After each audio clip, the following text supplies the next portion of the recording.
Here following another disturbing development in crimes against cab drivers. For the second night in a row, a cabbie was robbed at gunpoint. This time, the suspects fired a shot and narrowly missed their intended target. Our TV6 reporter Jack Reinhardt has followed the story throughout the day and joins us now with what police are saying. What can you tell us, Jack? Erica, police say it's too early to call this a trend or even identify cab drivers as so-called soft targets for easy cash. But clearly, 2 robberies over 2 nights has the city's cab drivers on edge. The bullet hole is where it went. The bullet intended for Mike Tekla struck the hood and lodged in the battery of his taxi cab. Shortly before 8 o'clock last night, one of 2 men he drove to a far northwest side apartment complex pulled a weapon and demanded cash. And I didn't expect the gun was on my neck. While the cabbie struggled with the gunman, suspect number 2 grabbed his wallet with $200 cash.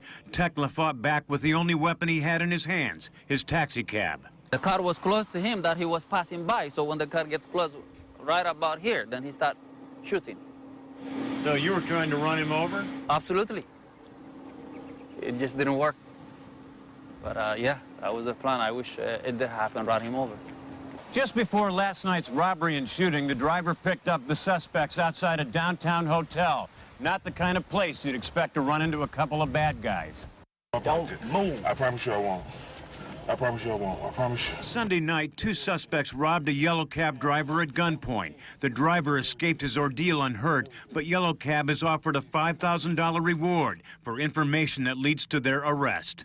It was disturbing and, and upsetting, and it makes us all here angry as well. 2 robberies in the past 2 nights have unnerved the city's cab drivers. The crimes also underscore the potential hazards of the job.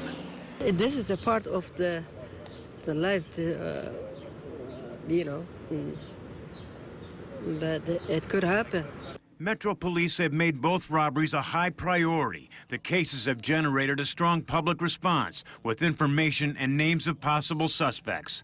And obviously, if someone is that bold and to brandish a weapon in front of a victim who's working hard for their money, we have a problem there. Mike Tekla has a wife and 3 children. He's driven a cab in Indianapolis for 14 years, and he's not ready to pull to the curb just yet.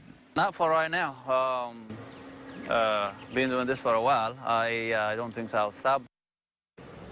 Now, because the city of Indianapolis now requires cab drivers to accept credit cards as payments, most don't carry large sums of cash. And the 2 robberies underscore one other point, that even from the driver's seat with both hands on the wheel, the cab driver isn't always in control.